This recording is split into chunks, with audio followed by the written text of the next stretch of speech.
Okay, so today we are officially launching our Phase 3 curriculum, and this is what we're calling our Provider Development Series. So this series is going to be aimed at providing continuing education for all of our providers, and the content that we'll be covering will be relevant to both physicians and APPs alike. The themes in this series will not consist of our classic medical knowledge type subjects, but rather topics like this one here, clinical reasoning. Okay, so let's dive on in. All right, so here is our roadmap for this series. Now, it's going to be broken down into 4 separate parts, but since I want to avoid having multiple hour-long type sessions, we're going to be breaking down several of these sections into multiple smaller parts. Okay, so that way they'll be more digestible and shorter videos that we'll release every couple of weeks or so. Today we're going to cover part 1, which is Introduction to Clinical Reasoning and why it's important. And then the next 3 will be broken down into 2 to 3 parts, depending on how things go. Part 2 is how we think, learn, and apply knowledge. The third part is cognitive errors and how to combat them. And then finally, we'll finish up with putting it all into practice. Okay? So parts 1 and 2 are really going to set the stage for understanding clinical reasoning. And then parts 3 and 4 dive into the more practical aspects and how to make things or how to put this into practice. Okay, now this session was primarily based on this book, Teaching Clinical Reasoning, from the ACP Teaching Medicine series. And I would highly recommend this book if you're interested in some more reading. Okay. All right, let's start with part 1, Introduction and why clinical reasoning is important. Okay, so here are our objectives. By the end of the session, we're going to be able to appreciate why clinical reasoning is important. We'll understand the definition of clinical reasoning. We'll understand the results of diagnostic error and the impact that it can have. And then finally, we'll finish up with understanding why these errors can occur. All right, here's the big question. Why should you care about this? Okay, so unlike a session on anticoagulation for AFib, which has an obvious end goal, which is to prevent strokes, right? For a session in clinical reasoning, it may not seem so obvious why this is important, at least on the surface. But here's the bottom line. A patient's life may depend on it just as much as anticoagulation for AFib. Okay? The stakes are exactly the same. Okay? And like everything we do in medicine, this here is at the core. And if this doesn't matter, nothing does. So mastering clinical reasoning will probably make you a better diagnostician, right? And to me, the ability to accurately arrive at the correct diagnosis is one of the core tenets of internal medicine. You could also say that mastering clinical reasoning will make you a better teacher, and that's true too. But most importantly, mastering clinical reasoning will simply make you a better doctor or APP. Okay, so I'd initially thought about throwing a more traditional case to start us out to help us understand how clinical errors in clinical reasoning can have drastic effects. But let's briefly talk about Redonda Vaught. Okay, so she's really kind of in the zeitgeist right now, and I don't want to get into the legal issues or the politics, but really just think more broadly. Okay, so how could a well-trained CCU nurse like Redonda make the errors that she did? And how could one of the best healthcare systems in the world foster an environment and create systems in which errors like these can occur and ultimately result in a patient's death? Okay, so by the time we're done going through the 4-part series, I think you'll have a better understanding of how these things can happen even at great hospitals like Vanderbilt. Okay, so I hate just throwing definitions up on a slide, but I think it's really important in this case. So let's roll up our sleeves, push your glasses all the way up to the bridge of your nose, and let's look at the definition of clinical reasoning. So clinical reasoning is the cognitive process by which a healthcare professional consciously and unconsciously interacts with the patient and the environment to collect and interpret patient data, weighs the benefits and risks of actions, and understands patient preference to determine a working diagnostic and therapeutic management plan whose purpose is to improve a patient's well-being. All right, it's kind of a lot, but I want to break this down bit by bit because much of this series is really just working through this definition. Okay, it's important to understand that provider thinking and processing occurs both consciously and unconsciously, and errors can be made in either realm. Okay, and we'll also learn that we can train and improve both types of thinking. Okay, so yes, you can improve your unconscious thinking. All right, so we'll get into that. We must also recognize that we are influenced by two big things: the patient and the environment. Okay, and the environment includes ourselves as well as our own preconceptions and biases. And because we're influenced by these things, those influences can lead to errors. Okay, we'll dig into that too. All right. So this is what we're tasked with, right? So collecting and interpreting data, weighing the benefits and risks of actions, and understanding a patient preference is essentially the day-to-day of what a hospitalist does for every patient encounter.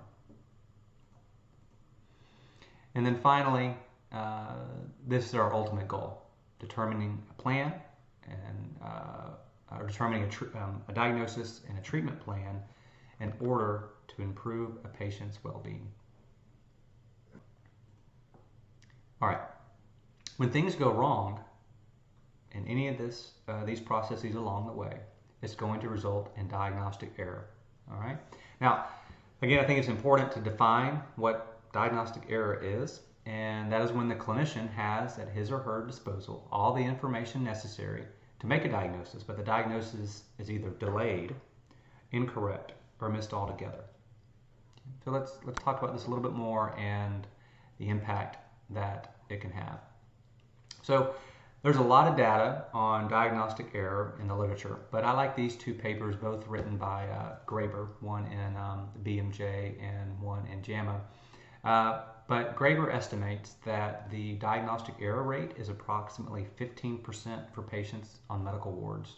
All right, so how many thousands of patients do we take care of on our service each year? So 15% is a lot of potential harm that we're causing. For context, perceptual specialties, so things that you have to look at to make a diagnosis, such as radiology, pathology, dermatology, the estimated error rate is only 3 to 5%. All right.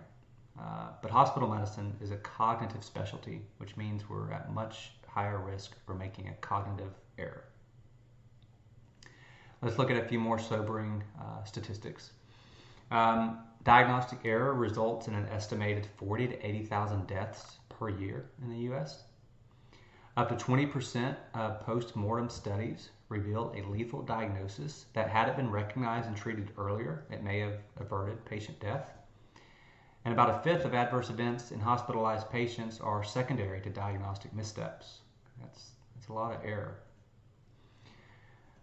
Okay, a little bit more on impact. Now, I think it's a safe assumption we all make that the patient bears the brunt of this impact, right? It's got to be extraordinarily difficult for patients to realize that they've been undergoing treatment for a disorder they don't have, or to recognize that a serious diagnosis could have been caught at an earlier, more treatable stage. But they aren't the only ones that are affected, are they? So clinicians who are involved in diagnostic errors are also subject to psychological harm. Making a diagnosis is central to what we internists do, and recognizing that a cognitive error that we made resulted in significant patient harm can really be psychologically devastating. And while prior mistakes can result in learning, and they often do, they can also have significant negative effects on our decision making down the road, right? So say you missed a PTE.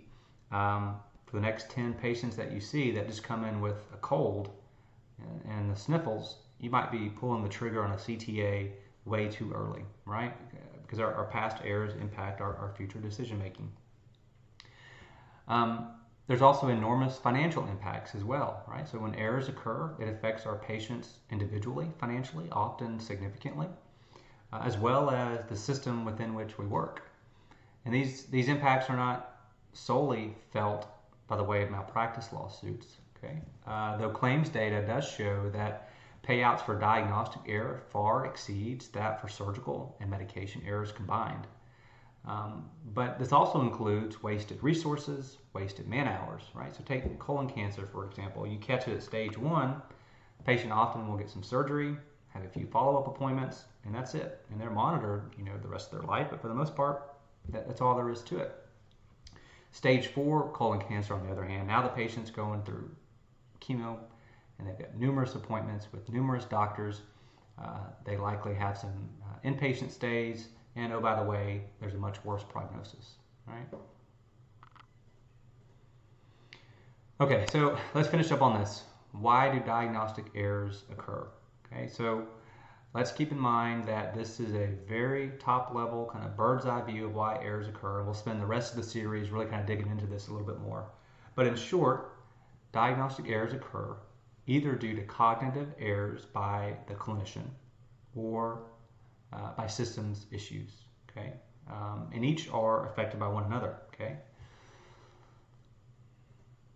All right.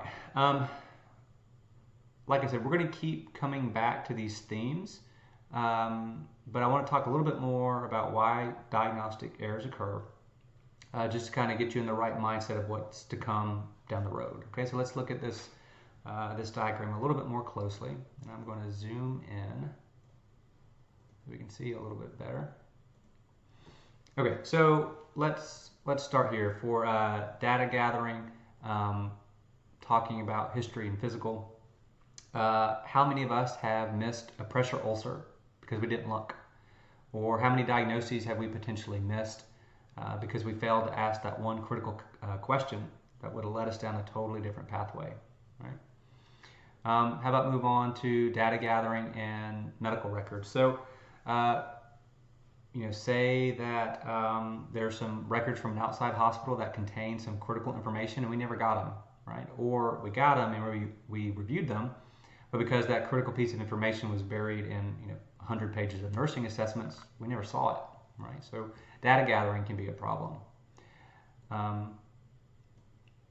Cognitive process and faulty reasoning can result in a lot of errors. So maybe we looked for that pressure ulcer, or maybe we asked the right question, but we didn't connect the dots, and that can be due to systems issue again, or it can be due to insufficient knowledge. Communication can cause a whole lot of diagnostic or cognitive error. Okay, so we all know our handoffs are not what they need to be.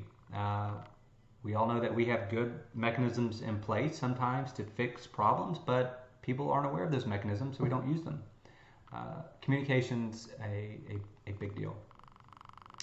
Affective or emotional factors play a big role. Okay, so say you've got a patient who's behaviorally difficult. That's going to create biases that are going to set us up for failure. On the other hand, if a patient's super likable, that can also do the same thing. All right, so we'll talk about that. All right.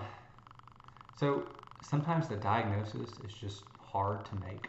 All right, and that can lead to error. Okay, let's finish up on organizational issues and context of care. So this here, physical context of care, inadequate space. How much do we feel this, right? So with our patients boarding in the ER, boarding in the hallways, boarding in front of Starbucks, boarding in the parking deck, they're all over the place. Can you confidently tell me that you're still taking a full, thorough history or doing a full physical? And if you are, can you hear that murmur over people talking on the other side of the curtain, or all the alarms going off? We're the one of the largest in terms of equipment being available. We're one of the largest health systems in the country, and we still have problems with equipment. Now, this can be big things like needing an ultrasound to perform a procedure, and we don't have one. But it can also be things like just not having an NG tube due to supply chain issues. And COVID's only made all this worse, right? In terms of organizational issues regarding clinician support, I don't have much commentary here. We've all felt overworked, I'm sure. Okay, we're overworked. There's not great mechanisms in place to make sure our patients have all the follow-up they needed. Okay, and then lastly, in terms of context to care, this is seemingly true for all my patients. It seems like every one of them need 5 consultants, right? And this complicates care. It makes it harder to coordinate care. It makes it harder to get through all your charts. Okay, so these are, again, very broad reasons as to why diagnostic errors occur.